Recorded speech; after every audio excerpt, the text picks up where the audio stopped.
నమస్కారము. ఈ వీడియోలో మనము రెవరెండ్ ఎస్. పాస్కెట్ మిషనరీ గారి గురించి తెలుసుకుందాము. ఈయన కాలము 1907 నుండి 1908 సంవత్సరము వరకు. Reverend yes. పాస్కెట్ గారు 1900 నుండి 1904 సంవత్సరము వరకు రెవరెండ్ ఆల్ఫ్రెడ్ గ్రోవ్స్ గారి యొద్ద మొదటిసారి సహాయ మిషనరీగా కలసపాడునందు పనిచేసియుండిరి. ఇప్పుడు రెండవసారి 1907 నుండి 1908 సంవత్సరము వరకు కలసపాడుకు ఎస్పీజీ మిషనరీగా వచ్చిరి.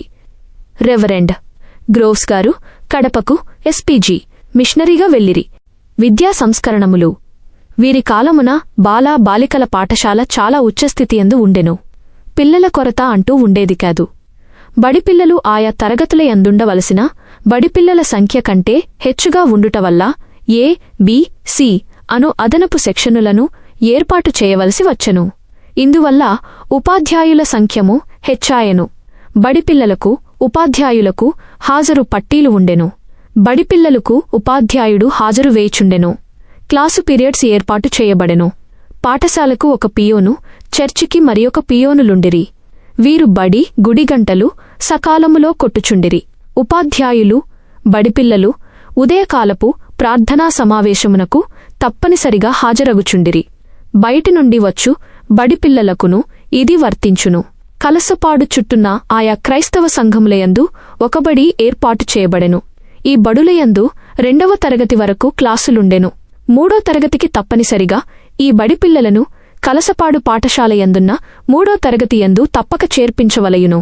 ఈ పాఠశాల అన్నింటియందు ప్రతి ఆదివారము సెలవు ఇయ్యబడెను.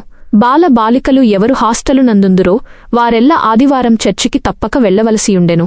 సంవత్సరములో మైకల్ మాసపు సెలవులు, క్రిస్మస్ సెలవులు, వేసవి సెలవులు ప్రకటింపబడెను. బడిపిల్లలు ఎవరైనా జబ్బుపడిన ఎడల కలసపాడునందు ఎస్పీజీ మిషన్ వారు ఏర్పాటు చేసిన డిస్పెన్సరీకి వెళ్లి కాంపౌండరుతో పరీక్ష చేయించుకొనవలయును. మందులు డిస్పెన్సరీ వారు ఉచితంగా ఇచ్చుచుండిరి. వీరికాలమున డిస్పెన్సరీ కాంపౌండరుగా శ్రీమూరతోటి యాకోబుగారు పనిచేయుచుండిరి. మత సంస్కరణములు. ప్రతి క్రైస్తవ గ్రామములయందు బడులు ఏర్పాటు చేయబడెను. ఈ బడులకు బడికొట్టములుండెను. ఇవి పగలుబడి రాత్రియందు ఆరాధనా మందిరముగా మారిపోవును. ప్రార్థన జరుపు ఉపాధ్యాయుని ప్రార్థనా అయ్యవారు అనిరి. వీరు సాయంత్రపు ఆరాధనలయందు కుటుంబముల వారిగా హాజరువేయుట కద్దు. హాజరుగాని కుటుంబములకు ప్రార్థనా అయ్యవారు ఆ ఉదయము వెళ్లి సాయంకాలపు ఆరాధనకు ఎందుకు రాలేదో కనుగొని వారిని హెచ్చరించేవారు. ఆదివారము కానుకలు, ధాన్యమును సభికులు వారికి ప్రత్యేముగా ఇచ్చిన ముంతలు సంచులలో తెచ్చి సమర్పించేవారు. నెలాఖరున కేటగిస్టువారు ఉపాధ్యాయులకు జీతము ఇచ్చి ఈ కానుకలను స్వీకరించి కలసపాడు చర్చి పాస్టర్ గారికి ఇచ్చేవారు. వీరు సంవత్సరమునకు ఒకమారు దశమభాగముల పండుగ చేయాలని స్వయం పోషకత్వమును గూర్చి హెచ్చరించెను. Reverend yes. పాస్కెట్ గారు నిరాడంబర జీవి. క్రైస్తవులు ఆర్భాటములకు పోయి అప్పు చేయక నిరాడంబరంగా జీవించాలని బోధించెను. ప్రార్థన అయ్యవార్లు విధిగా నిరాడంబరతను పాటించాలని, అప్పుడే సంఘమందు గొప్ప ఫలితముండునని బోధించెను. పొదుపు తప్పని సరిగా పాటించాలని, మద్యముతో మత్తులై ఉండరాదని, ప్రభువు బోధకు లోబడియుండుడి అని చెప్పారు. సంఘమందు వారి గోత్రముల కుటుంబ సభ్యులను బట్టి మేటీలను, పెద్ద మనుజులను ఏర్పాటు చేసి ప్రార్థనా అయ్యవారు సమక్షమున సమస్యలు పరిష్కారము చేసుకోవాలని, జటిల సమస్యలు పాస్టర్ గారి యొద్దకు తేవలయునని సూచించెను. సంవత్సరమునకు ఒక్కమారు గుడి ప్రతిష్ఠ, తిరునాళ్లు చెయ్యాలని, ఇందువల్ల అన్యులకు క్రైస్తవుల పట్ల దేవుని ఎడల భక్తిభావాలు గల్గునని బోధించెను. వివాహ సంస్కరణములు. వివాహము ఘనమైనది గాని శక్తిని మించి అప్పు చేయరాదనియూ పొదుపును పాటించవలనని తెల్పెను. వివాహములు వావివరుసలు తప్పరాదని తెలిపారు. క్రైస్తవ కుమార్తెను అన్యులకు ఇయ్యరాదనియూ కుమారునికి అన్యస్త్రీని తెచ్చి వివాహము చేయరాదని బోధించెను. వివాహ సమయములందు పేరు ఫలాలు చూపించుట, సోదే, ప్రశ్న, చిలక జ్యోతిష్యము చెప్పించుకొనుట కూడదని బోధించెను. క్రైస్తవ వివాహాలు చర్చీలయందే చేసుకొనవలయునని, పీటల మీద, మంచముల మీద, పందిరి క్రింద చెయ్యరాదని తెలిపారు. వివాహానంతరము వధూవరులను మీ పూర్వపు దేవుళ్ల యొద్దకు వెళ్లి మ్రొక్కించుట, టెంకాయలు కొట్టుట, నైవేద్యము తినుట, ప్రసాదాలు కొబ్బరి తినుట కూడదు. అవి అపవిత్రములు. వధువు నొసట బొట్టు పెట్టరాదు. వరుడు పిడిబాకు పట్టరాదు. పచ్చబొట్లు పొడిపించుకొనరాదు. అన్య పేర్లను ధరించరాదు. వారి పిల్లలకు అన్య పేర్లు పెట్టరాదు. క్రైస్తవ పేరును పెట్టాలి. క్రైస్తవ పేరుతోనే పిలువవలయును. పాఠశాలయందు అన్య పేర్లు వ్రాసి ఎస్సీగా పేర్లు నమోదు చెయ్యరాదు. క్రైస్తవులు 2 పెండ్లిండ్లు చేసుకొనరాదు, అనగా 2 భార్యలుండరాదు. పోకనాడు, మురికినాడు, కుడి ఎడమపైటవారు అను విభేదములుండరాదు.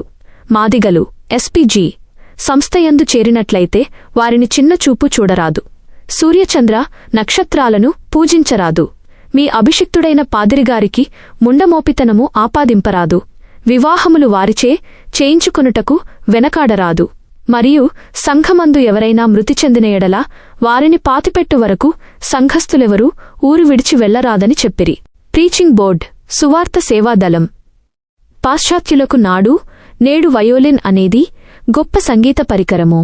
ఇంగ్లీష్ లిరిక్స్కు బహుబాగా వయోలిన్ ఉపయోగపడును.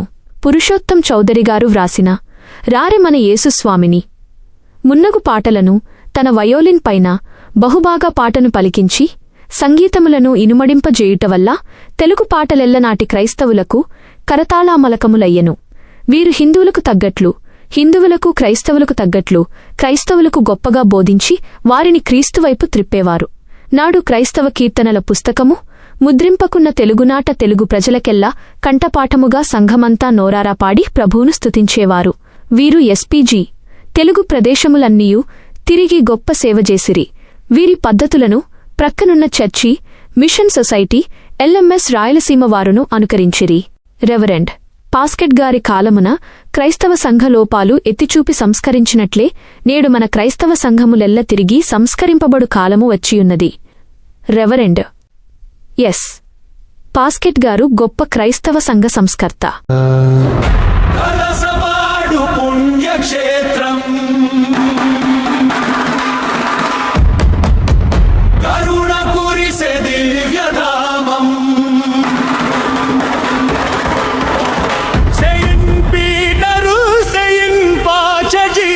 మనా